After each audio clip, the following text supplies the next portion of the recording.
Today I'm talking about getting your money mojo back after your divorce. Now, I know that divorce is financially devastating for so many people. Your income is always lower than it was when you were together with your husband. Your costs may have actually gone up because apartments are expensive, mortgage interest rates are up, you might have a longer commute than you did before.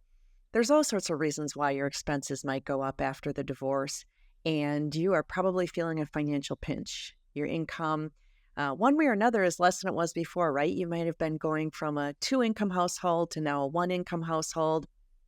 Um, you might be going from a one-income household where your husband is working to now a one-income household where you're making less than you were used to having. So all the way around, it is very, very typical for you to have less money after divorce. And then you add on top of that the fact that the divorce process is very expensive. Hello, attorneys. You might have had other costs like a guardian ad litem, or you might have had to do a quadro, which cost you money. You might have had other experts like a forensic accountant like me. You might have had to send subpoenas to a bunch of banks, and those each cost you money. There's a lot that will cost you in the divorce that can set you up to really struggle financially afterwards. Many women come out of divorce with debt. So I know sometimes it's hard to think about. When I say get your money mojo back, it's like, well, I'm just trying to make ends meet. I'm just trying to put food on the table for my kids. And I get that. I get that so clearly because I've worked with hundreds of women going through divorce. I know what they're going through. I've helped them walk through it. It's also difficult because you might not have gotten everything that you deserved to get in your divorce. Maybe you didn't find money that you thought was hidden, or you found things. You found an account somewhere, but you had a hard time getting good proof of it, or you found that he was making some extra money and you couldn't prove it, or you couldn't prove how much. Or maybe you have an issue that your attorney wouldn't present to the judge, or the judge made a bad ruling in your case. Or even if you're settling your case and it wasn't a matter of the judge deciding, you settled, but it ends up not being fair, but you took the settlement because you just had to have your divorce over. I get it. Regardless, you have to work on building your financial future, no matter where you are right now, no matter how financially secure or insecure you feel, you have to start making some steps. And I'm not saying you got to make huge leaps at this time, but you've got to start making some steps in the right direction. So I want to talk today about building your financial future and really rising above financially. Today, I'm going to give you 5 steps for doing that. And these are steps that I've worked with my clients on to help them start to recover financially after that divorce. And the 5 steps go like this: plan your income, make a spending plan, save for your future needs and wants, save for retirement, and then create financial security for yourself. So let me go through these for you. Number 1, plan your income. I really want you to take a look at what your income is today, but then start thinking about the future. What's your income going to be like a year from now, 5 years from now, 10 years from now, even longer than that? It's really easy to get focused on what's happening today. And if you're like most of the women that I've worked with, you don't have enough income today. You're not earning where you think you want to be, where you think you deserve to be, where you need to be. And that's okay, because what's happening today doesn't have to be what's happening a year from now or 5 years from now.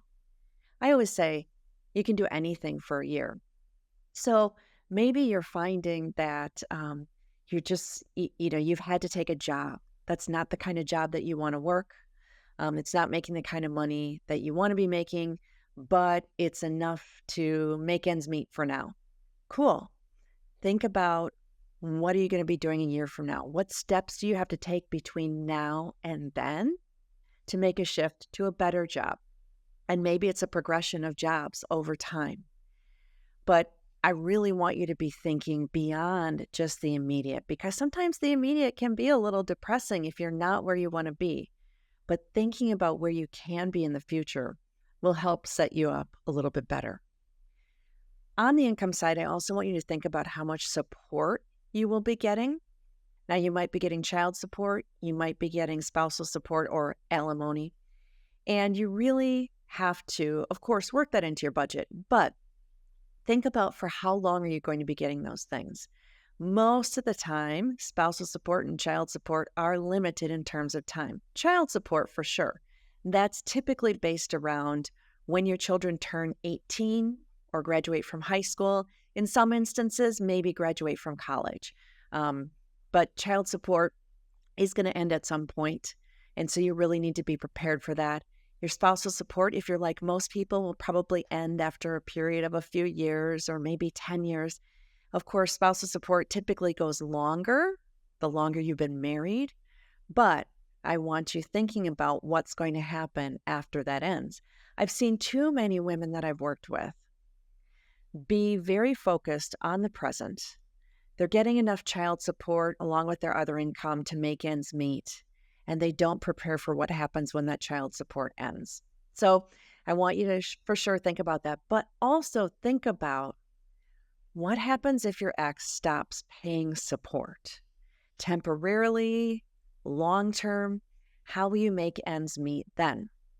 I've seen situations where he stopped paying. It's been very difficult to enforce him paying, or he's lost a job and doesn't have any money to pay, or something tragic happens, like a car accident and someone passes away.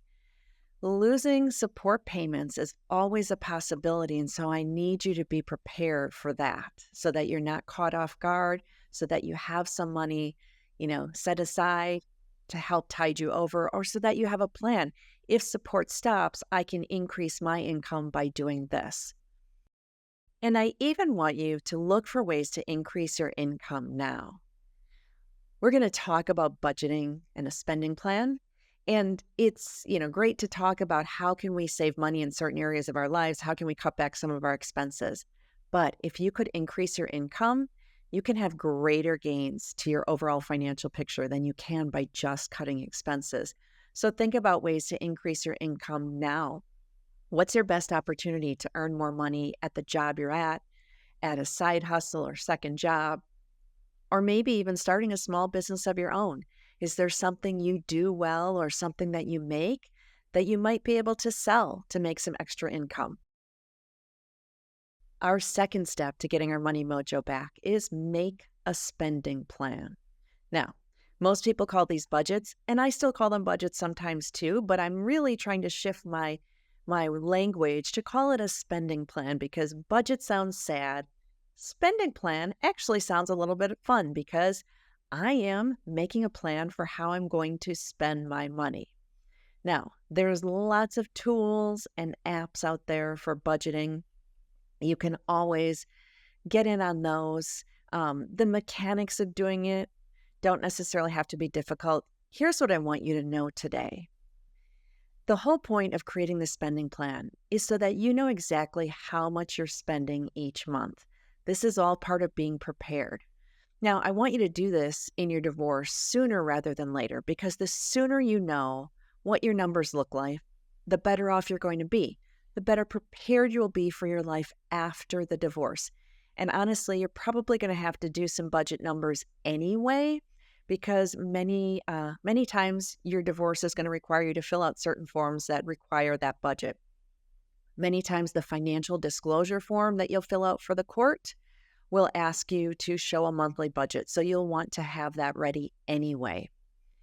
Now, in the Divorce Money Guide, we take the budget or the spending plan and we divide it into a few different categories. One of those categories is the home. Everything that's related to your home, including your house payment or your rent, the upkeep of your place, your utilities, your landscaping, your supplies. So everything related to your housing is going to go in that category. Then I have a transportation category. So if you have a car, all of your costs for that car, including your loan or lease, your gas, your insurance, or if you have other transportation like bus passes, taxis, or Ubers, things like that, that's going to go in your transportation category. Then we have your food category. This includes eating at home, buying your groceries, or eating out at restaurants. And you're going to be surprised once you dig into it how much you're probably spending in the food category each month. Then we have the personal category, and this is all the stuff I think about personal care, my clothing, my toiletries and personal care items, my haircuts, my medical expenses, my entertainment for myself. I then have a category called other. That's a catch-all for things like attorneys, pets, donations, anything else that doesn't fit into the one of the big categories that I already mentioned. And then I put children in a category by themselves. And that is for all the costs that are specifically related to your children. I realize that, the housing that you have benefits them and is necessary for them, but I don't separate that out. I do put that into the home section. For your kids, it's things like school fees, childcare, clothing, entertainment, anything that's strictly for their benefit. So those are the main categories that I do use. And then we have individual line items in each of those. Again, in the Divorce Money Guide, there is a pretty extensive budget sheet that I have created for people to fill out. And hopefully it will help you think of all of the potential line items that you might be spending money on so that you're really capturing a full picture of your spending. Because the last thing we want to do is go through a budgeting exercise and not include everything and not be honest with ourselves, because that doesn't help you. Lying to yourself about how much money you spend every month doesn't help get you ahead. We want to be as honest as possible. So I have people think about all those individual line items and look at them both in terms of annual spending and monthly spending. So some of the things we spend an annual amount, like maybe you pay for your homeowner's insurance once a year. So I have them put that in the annual column. And then for the monthly column, we would just take that annual amount and divide it by 12. And so for every line item, we calculate annual or monthly. If you have a monthly amount that you're paying, like let's say, I normally spend about $600 a month on groceries. I'll put that in the monthly column and then multiply that by 12 for the annual column. And so you can add both of those up and then see a really good picture of how much you're spending every year, how much you're spending on average every month. Again, this whole exercise is going to give you some knowledge about your spending that you probably didn't know you had, how much you're spending on food, eating out, etc. You're going to probably come up with some ideas on things that you can cut out, like that extra streaming service that you don't really use that much. And it might just help you get creative in areas that you can make some gains in terms of your finances. The third step to getting your money mojo back is saving for your future needs and wants.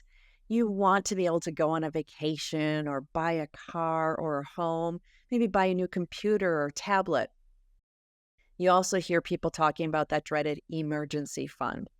But the truth is that it is so helpful to have some money that you can fall back on when you have an unexpected car repair or your furnace craps out or something like that. So it's really important to be able to establish that emergency fund, even if it's just a little bit at a time. So again, I know that many of us are budgeted very tightly after divorce, and you're saying, I can barely pay the bills on a monthly basis, much less save some extra money. Hopefully that spending plan that you did has helped you find some opportunities where there's some extra money in your budget. And can that extra money go towards savings? You know what? Maybe you're cutting out a streaming service that costs you $12 a month. Fine. Earmark that $12 a month to go towards savings. No, it's not a lot. It's not going to build up very fast, but it is something. It is getting you on that path towards saving more. When people are super tightly budgeted, what I do recommend them trying to do is start with a really small amount, like $10 or $20 a week. It's something, again. So here's a few tips that you might think about trying when you're starting to save. Set up an automatic savings plan so that each week money goes from your checking account to a savings account that you're not going to touch. Again, any amount just to get started and be consistent. And by the way, let's say your goal is to save $100 a month. I tell people do $25 a week. If it's coming out weekly and in a smaller amount, it feels less painful than that one big chunk coming out once a month. So, if you can have this money go to an account that isn't easily accessed by you, that's even better. So, what I mean is maybe an account that's at a different bank than the one you normally use. So, you're not logging into online banking all the time. You're not seeing it. You're not going into that bank branch, maybe, to do some banking and have a temptation to withdraw money from that. Or maybe you don't have a debit card or an ATM card for that account. I tell people to make it inconvenient to use the money. You can still access it if you have an emergency or if you are at your savings goal and you're ready to pay for a vacation. But I don't want you to be able to access it on a daily basis so that you can get lazy and borrow money from that savings account or something like that. I also want you to have a specific goal for this account. When things are super fuzzy, it's harder to stick to them. It's harder to see the light at the end of the tunnel. But if you can have a specific goal, I think it's easier to save towards it. So, for example, maybe your goal is I want to get $500 into an emergency fund. And I know $500 isn't going to cover every single emergency, but it's going to be something. It's more than I have now. And let's say you're putting $50 a month towards that new emergency fund. Well, each month you can see yourself getting closer. And by just having that, that goal of $500, you can feel very accomplished once you get there. If it's just really fuzzy, like I'm just saving money, it's harder to stay motivated. So whether it's an emergency fund amount, whether it's a specific trip that you want to take and you kind of know how much that's going to cost, give yourself a goal for what you're saving. I want you to keep an eye on the account, but I don't want you to get obsessed with it. This process of saving should not be causing you extreme anxiety. So be mindful of it without going overboard. Your fourth step to getting your money mojo back is saving for retirement. I think that we can all probably agree that we want to retire. For some people, that's going to be completely stopping work at some point in their lives. And for others, it might just be reducing the amount of work they do or changing the type of work that they do.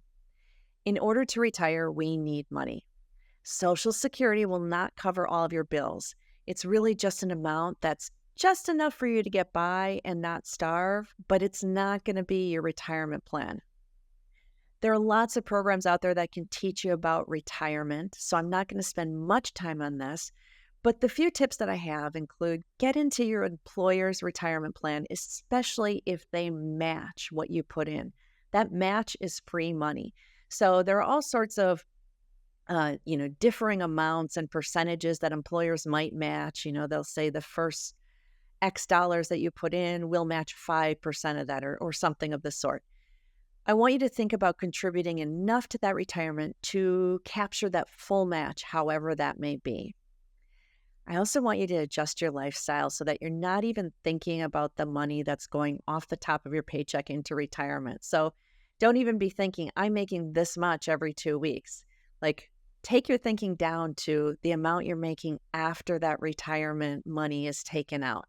So, it's a little bit of a shift in thinking to maybe if you haven't put money into retirement before, now you're going to decrease your take-home pay a little bit every time you get paid, but it's saving for that future. Now, when you get a raise at your job, you might want to think about increasing what's going into your retirement instead of increasing your current lifestyle. We all have a tendency, the more that comes in, the more we spend. But if you could increase your retirement savings first instead of increasing your current lifestyle, that's really going to pay off. I just don't want you to put off saving for retirement because so much of the progress that you will make in your retirement account is because of growth of your investments that occurs over a longer period of time. Starting now gives you more time for those funds to grow. Now, if you're older and retirement is kind of a sore subject for you because you feel like you can never retire, you might be looking at this a little bit differently. But this is why your divorce settlement is so important and why in the Divorce Money Guide, we talk about getting the best possible settlement in your divorce. I don't want people walking away from 401k money or pension money. If you are closer to retirement and you're struggling with this concept, you don't know if you can ever retire. I'm telling you, Your worst case scenario is you may have to work for a really long time, but you can start thinking and planning now, maybe for a different type of work. What could be more enjoyable and less stressful, but would bring in enough money in your later years to maintain a reasonable lifestyle? Maybe you won't have a traditional retirement, but you could transition to something that makes you happier. And your fifth step of getting your money mojo back after divorce is creating financial security for yourself. Think about what stresses you out about money and start to address those issues. If what stresses you is credit card debt, then you need a solid plan to start paying down your credit cards and to stop using them. If you're stressed by the idea of working too many hours, then your plan should be thinking about potentially finding a new career that allows you to work less but still survive financially. Maybe you're stressed because you hate the minimalist lifestyle. So all of this cut on the expenses and all this talk of, well, you could retire early if you decreased your living expenses. Maybe that's not your thing. Maybe your plan is to make as much as you can over the next 10 years to create as much savings as you can so that you can then pull back to more reasonable work hours or activities. Just figure out what motivates you, what causes anxiety so you can eliminate that. And remember that you define what financial security means for you. You're going to have a lot of people judging you, telling you what you should be doing. Their opinions don't really matter. What matters is yours. You decide what financial security means, how you want to live your lifestyle, and then you make a plan for both the short and long-term money goals that you have. Now, I mentioned a couple of times some of the tools within the Divorce Money Guide.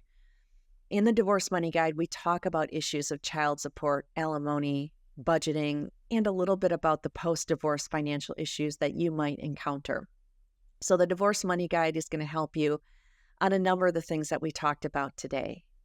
If you have more interest in what you need to be doing after divorce to protect yourself financially, we have the Post-Divorce Money Guide. It helps you protect yourself legally and financially after your divorce so that your ex can't meddle in your finances anymore.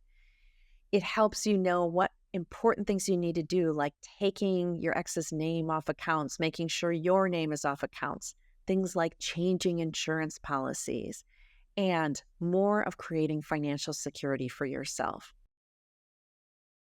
So those are some of the resources that we have at the Divorce Money Guide. As always, we have more podcast episodes. We have blog posts that address some of these issues as well. I hope that my process today for helping you get your money mojo back was helpful to you.